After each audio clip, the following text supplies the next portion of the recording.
General's fund. It is not the Commission's fund. So although the two instruments were created at the same time with sort of synergistic objectives, the fund itself is the Secretary General's fund.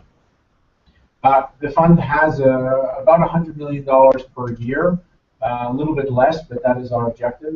We work entirely through the United Nations family.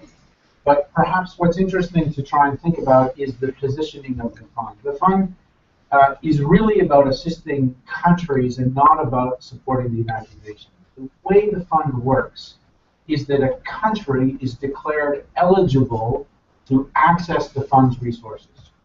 So we don't receive from countries all over the world project ideas from United Nations organizations, UNDP here and UNICEF there.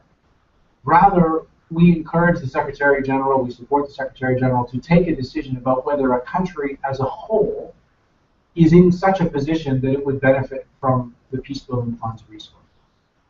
And because of that, it's a little bit of a political thing, right? The Secretary General in his noon briefing or in a statement might say, you know, I've now declared country X eligible for the fund, and that's saying something about the country. And it's a public declaration that this country is in the kind of situation that would benefit from peacebuilding resources.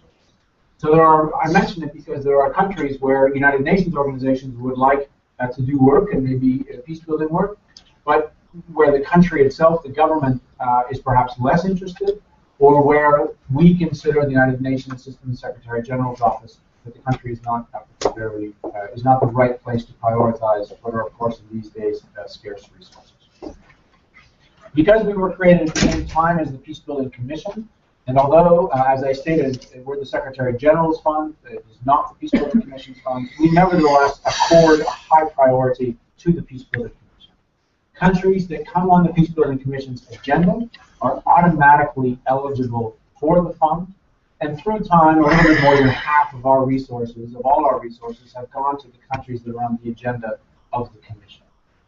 One of the things that's interesting about the Peacebuilding Commission is that for a country to come on the agenda of the Commission, it essentially needs to ask to be there.